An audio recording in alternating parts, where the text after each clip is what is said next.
going to be spending the majority of our time, as we said this morning, in 1 Corinthians chapter 14, looking at the characteristics of love as the Apostle Paul, by inspiration, points out and writes, and we have recorded for us. If you're not here this morning, we began our lesson talking about the concern that Christ has that His disciples love one another. And I want to just read again from John chapter 13, verses 34 and 35, where Jesus says, "A new commandment I give to you, that you love one another, as I have loved you, that you also love one another. By this all will know that you are my disciples, if you have love for one another." And time again, Jesus, as He talks about love, loving the Father loving Him, He talks about the fact that as disciples of His, we are to love one another. And we just raised the question, why would Jesus come back to the theme of love over and over again? And if you just highlight or underline in your Bible in chapters 13 through 17, just numerous times, Jesus talks about love. Time and time again. And we mentioned two possibilities. From a negative standpoint, it could have been because He saw evidence of lack of love on the part of His disciples. They're vying over who would be the greatest. The strife that created. The displeasure that the 10 had toward James and John because they wanted to sit at His right hand and His left hand. Or it could have been from a positive standpoint that He realized for them to be able to succeed in what He was leaving them to do, and that is tell the world of His life and His death and His resurrection so that they could be saved. He knew that they needed to love one another. They needed the strength and the encouragement and the help that would come from loving one another. And so tonight, as we think about love and we think about loving one another as Jesus has commanded, I want each of us to be considering our own selves. I'll be doing that as I'm talking. And examining to see that we are manifesting love as Jesus would have us to toward one another. And when we do that, what we demonstrate to the world is the fact that we are the disciples of the Lord. They will know that we're disciples by the love that we share. So as we look at 1 Corinthians chapter 13, let me just read verses 4, 5, 6, and 7 again. And here is love identified, love defined. Love suffers long and is kind. Love does not envy. Love does not parade itself, is not puffed up, does not behave rudely, does not seek its own, is not provoked, thinks no evil, does not rejoice in iniquity, but rejoices in the truth, bears all things, believes all things, hopes all things, endures all things. So let's just take each one at a time and see the kind of love that we are to have toward one another. The first thing that Paul says is that love suffers long. I think the King James just says it's long suffering.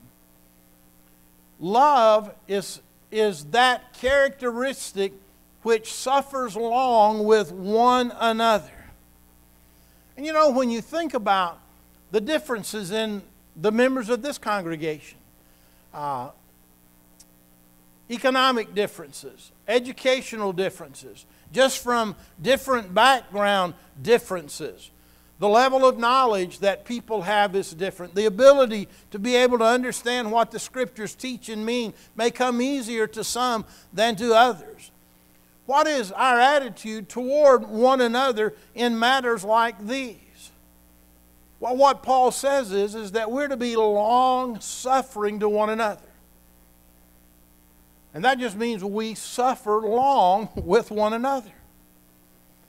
When one person loves another, one person can look at someone with whom they may disagree on something and yet be patient without growing bitter or without growing harsh or without being ugly in our attitude toward one another. Paul says that we are to suffer long with one another. as parents, or maybe as children. You know, I think sometimes as parents we think we suffer along with our children. Probably sometimes as children they may not say this, but they're probably thinking, well, you know, I'm suffering pretty along with mom and dad too. And what that means is that we are trying to work together to be patient with one another. And it's interesting to me that that is the first one, or the first characteristic that Paul mentions. We must be long-suffering. Then he says love is kind. You know, kind is one of those words that I'm going to read some definitions that I looked at, but it's one of those words that's easier to describe than it is to define. I think we all know what kindness is, what kindness looks like. Strong defines kind as to show oneself useful. That is, to act benevolently, be kind. Thayer says to show oneself mild, to be kind, use kindness. Vine says serviceable, good, pleasant of things, gracious, kind. I looked at dictionary.com. It says of a good or benevolent disposition as a person. A kind and loving person, having, showing, or proceeding from benevolence. Kind words, indulgent, considerate, or helpful. And so when you think about kind, love is active in the sense that it will say a kind word. It will do a kind deed. It is considerate of others. And love is required of us. Kindness is required of us. That's what God expects of us. And I tell you how we can test our love in this way. We test it by our attitude. We test it by the words that we speak. We test it by the deeds that we do.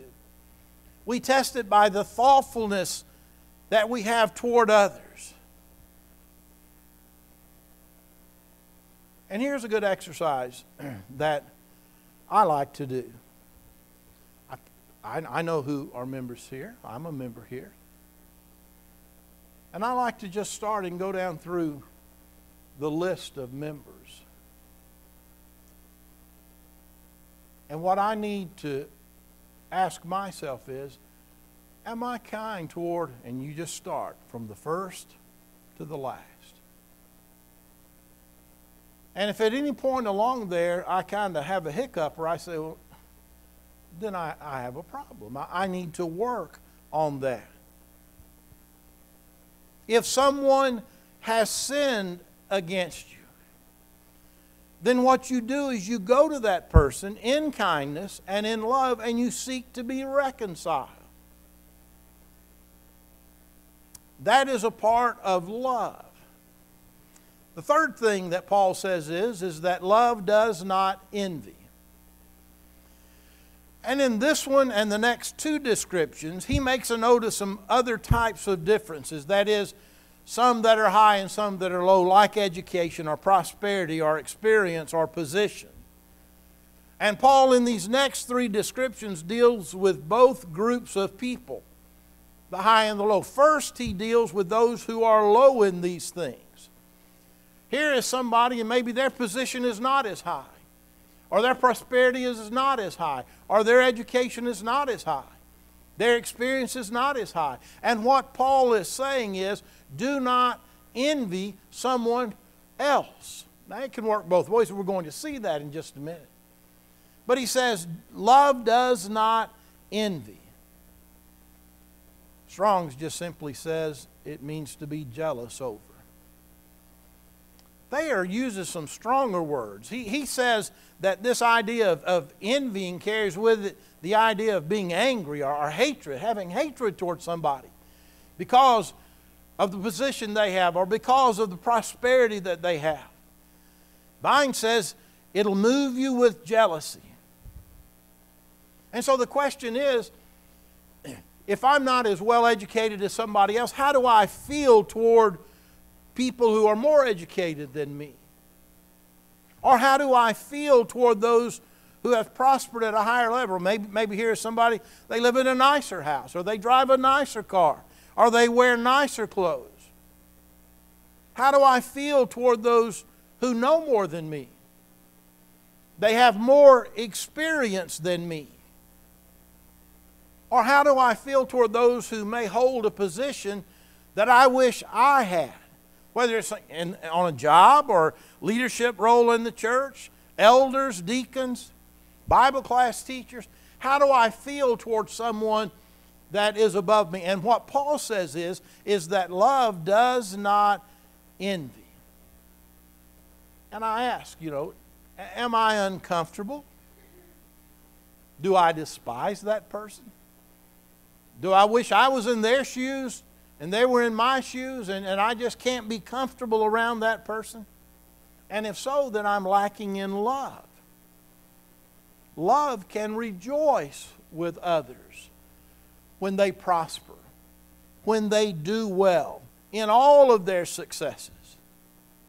Now, the next two that we're going to look at are those who hold a higher position. Are those who hold a less position. There are two different ways that pride can express itself. One is through boastfulness. And so the fourth characteristic that Paul mentions, he says, love does not parade itself. You may have a translation that says, vaunteth not itself. Strong says that word means to boast. Thayer says vainglorious or a braggart. Vine says to boast. And what Paul is saying is that love does not boast. If I have a better education or I have more education than you have, do I delight in demonstrating it? Am I boastful about it? I started to say use words that you can't understand. I don't understand a lot of words. I try to say things in as simple way as I know how because that's what I understand. And I think that's what others understand as well. It's not wrong to know other things, but do we use those words to try to impress people? Or do we talk about our degrees? I have this degree and that degree and that degree and that degree. And we do that with kind of a condescending tone. We're pretty much looking down on someone else. We say all of that just to make somebody feel bad. Not wrong being prosperous, but do I show off my prosperity just to make others feel bad? In some way to kind of make them feel little. Or even when it comes to experience. There's only one way to get experience, and that's time. I remember when I was younger, I still feel fairly young, but I'm much older than I was 40, 50 years ago. And I would hear people say, they didn't say it in an ugly way, but some things you just learn through experience. And I thought, man, I wish. And you know what? You live and that's what you learn. And that's just the way things are. But we don't want to use the fact that because we have experience, and say to somebody, well, when you've had the experience I have in a condescending way, then you'll understand things. Trying to make that person feel like they don't know anything. Love does not parade itself. It does not vaunt itself. The other way pride expresses itself is in a sullen quietness. One way is where people just outwardly parade themselves. Another way, Paul says, love is not puffed up. Have you ever been around somebody and the way they conduct themselves, at least this is the way I feel sometimes. You feel like, well, I'm just not worthy of their time. Or you feel like, well, I'm just not, or they act like you're not on my level. We have nothing to talk about. We don't have anything in common. And I think Paul is dealing with that in this characteristic. He says love is not puffed up. Strong says that word means to inflate, to make proud, haughty. And you know what that looks like, and I do too. It's that person that walks around and they kind of, they won't look at you or they won't speak to you. They're puffed up. And Paul says love is not puffed up. Thayer says to bear oneself loftily, to be proud. We're not to be that way. Vine says being puffed up with pride. And so love doesn't parade itself, but love is not puffed up. It doesn't take on a sullen, haughty, stuck-up, snobbish kind of attitude. Do we ever do that? If we do that, we're lacking in love. Now, being puffed up is not a whole lot different from this next one. Does not behave itself rudely. The King James Version says, does not behave itself unseemly. Strong says it carries with it the idea of an indecency, shame, that which is unseemly. Dictionary.com says discourteous or impolite, especially in a deliberate way. So it's not just being unkind or discourteous, but it's in a deliberate way. Now, if we're unkind and discourteous, we need to try to be aware of that. But here is somebody who, they're just rude. They're just discourteous. They're just unkind. Love never does anything or says anything to make someone feel uncomfortable or hurt. Can you imagine Jesus ever saying or doing something just to make someone else hurt or to make someone else uncomfortable? Sometimes Jesus said things that hurt people for their good, but he didn't say it just to hurt those people. But out of love, he said things, and it may have hurt them, but it was for their good. Love seeks to avoid causing someone else displeasure. And so what we've seen so far, love suffers long, it's kind, it does not envy, it does not parade itself, is not puffed up, does not behave itself rudely. And then he says, love does not seek its own. And I guess if any one characteristic sums up love, this would be the one. Love does not seek its own. It is not selfish. And again, when you look at the life of Christ, his life was a selfless life. He didn't come to be served. He came to serve. He didn't come to do his will. He came to do the Father's will. And we are his disciples. And he is a picture of love. And here Paul is describing love. And we're not about seeking our own. Anytime we try to get something at the expense of others, whether we're taking from them or trying to beat them to that, that demonstrates a lack of love. And sometimes that happens. Maybe someone is appointed an elder, and I wish I had been at least considered, and I wasn't. Now, I'm not talking. I'm giving an example. I'm not considering. Or here is someone who holds some position, and I'm thinking, well, why didn't I get that position? Or here is someone and they're getting attention for something that, well, why am I not getting that attention? And I may use my way and use whatever means to get even if it hurts somebody else, because I'm looking out for myself. And any motive or action or word that is said selfishly is not love. Love does not seek its own. And then he says love is not easily provoked. It doesn't say we're never provoked. Matter of fact, the King James Version says not easily provoked. I think the New King James says is not provoked. But the idea is, we're not easily provoked. We're not just looking for a fight. We're not just looking for something so that we can be upset with this person or that person.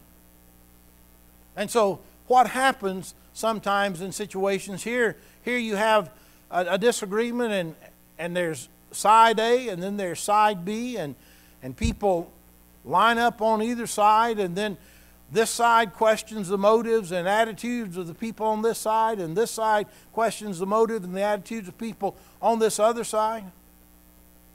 And so quickly provoked. You know, somebody over here, if I side here, they can say something and I can tolerate that. But if somebody over here says something, I just can't stand that.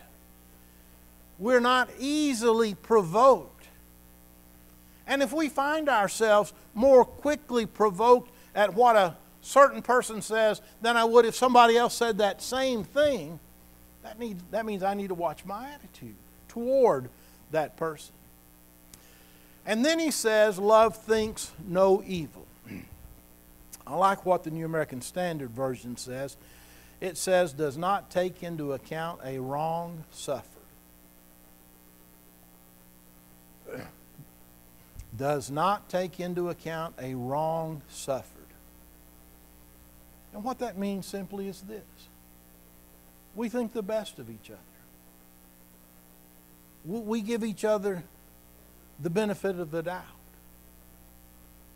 If there's some question, and I'm not saying we walk around with our heads in the sand, but I'm saying if there's some question, until we find out differently, we think the best, we expect the best, and we give people the benefit of the doubt. And then he says, love does not rejoice in iniquity, but in truth. Maybe the best way in our society to illustrate that is to think about some kind of political campaign. And you just think about what goes on, how one side is trying to find all the mud on the other person, and the other side's trying to do the same thing. And when they find it, they just sling it everywhere. They want everybody to know all. And if this one over here makes a mistake, oh, they're just so happy that person made a mistake. I want to ask you something. If our children do wrong, what that does is that cuts us to the heart. And because we love them, we don't just get out here and spread everything we know that's negative about our child to anybody that will listen. And we don't want to ignore something that they've done that's wrong. What we want to do is we want to help them get things corrected. Why? Because we love them. And that's the way we're to be toward one another. Love does not rejoice in iniquity, but it rejoices in the truth. And then when you come to verse 7, everything being as it should be, Paul says love bears all things, believes all things, hopes all things, and endures all things. Now the question is, how do I stack up?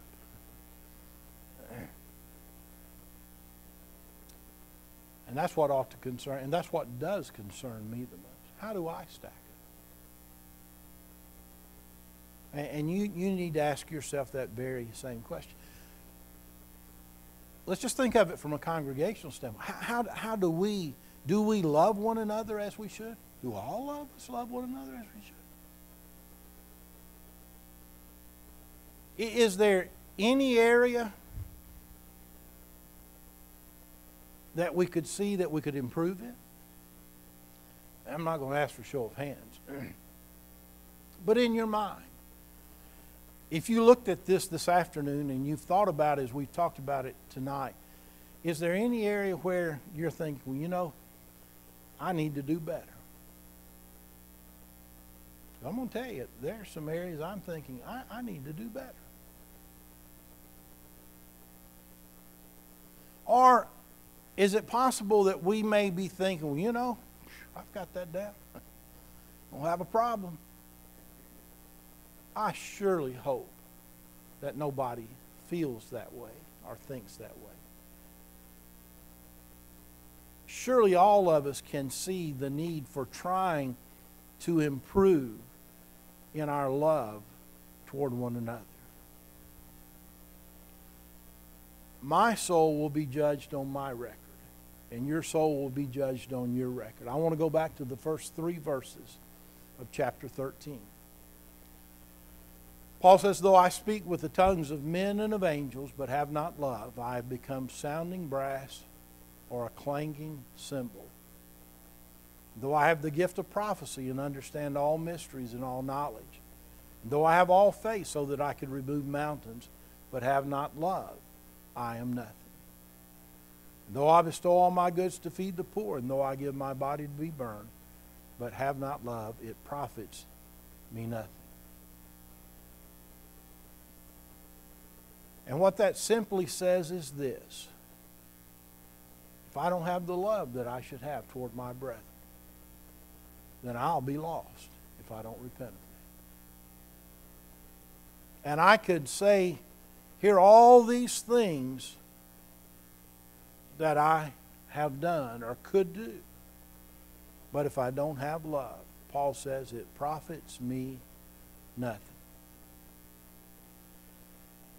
By this, all will know that you are my disciples if you have love one for another.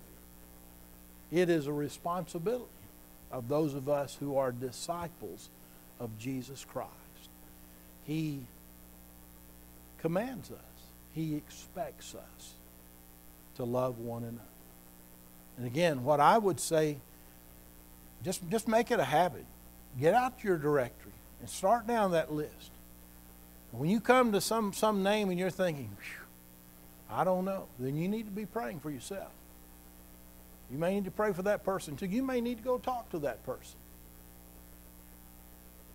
But none of us have an excuse for not loving one another in the way Paul teaches that we should love one another, and in the way that Jesus Christ lived his life.